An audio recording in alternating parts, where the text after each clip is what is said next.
James was enjoying his life on the island of Sodor, but he still had a lot to learn. "You're a special mixed traffic engine," said the Fat Controller. "You can pull coaches or trucks quite easily, but you must learn by your mistakes." James knew what the Fat Controller meant. He could well remember that dreadful accident on his first day. "Be careful with the coaches, James," said Edward. "They don't like being bumped." Everyone came to admire James. "I'm a really splendid engine," he thought, and suddenly let off steam. A shower of water fell on the Fat Controller's nice new top hat. Just then the guard blew his whistle, and James thought they had better go. Go on," he puffed to Edward. Don't push," replied Edward. The coaches were grumbling too. Don't go so fast! But James didn't listen.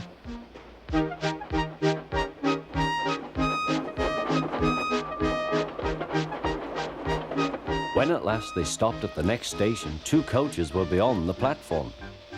They had to go back to let the passengers out.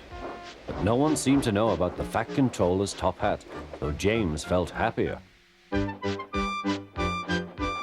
Presently they came to the station where Thomas was waiting with his 2 coaches. "Hello, James," said Thomas. "Feeling better?" "That's right." "Oh, that's my guard's whistle. I must go. I don't know what the Fat Controller would do without me to run this branch line," and he puffed off importantly. Edward and James passed the field where James had had his accident. The fence was mended and the cows were back again.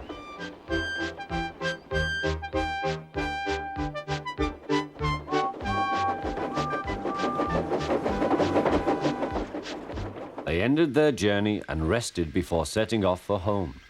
James was still wondering what the Fat Controller would have to say about his top hat.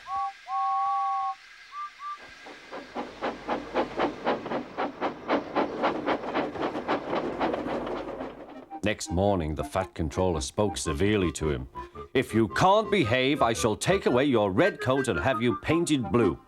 James didn't like that at all. He was very rough with the grumbling coaches as he brought them to the platform. "Don't talk, come on," he called to them.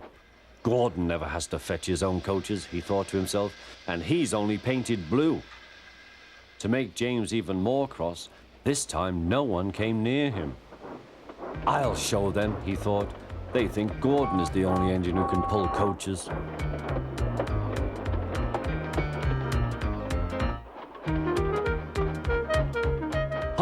Hurry, puffed James. You're going too fast, replied the coaches. James laughed and tried to go faster, but the coaches wouldn't let him. "We're going to stop," they said. "We're going to stop."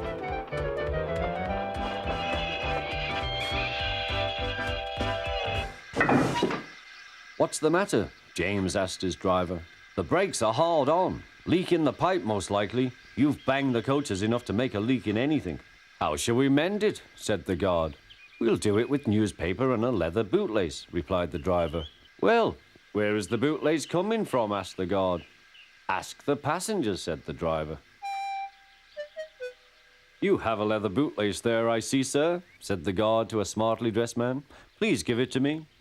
"I won't," said the man. "Then," said the guard, "I'm afraid the train will just stop where it is." The passengers all said what a bad railway it was. Then they told the man how bad he was instead. Everyone was very cross. At last he handed his laces over. The driver tied a pad of newspaper tightly round the hole in the brake pipe, and James was able to pull the train.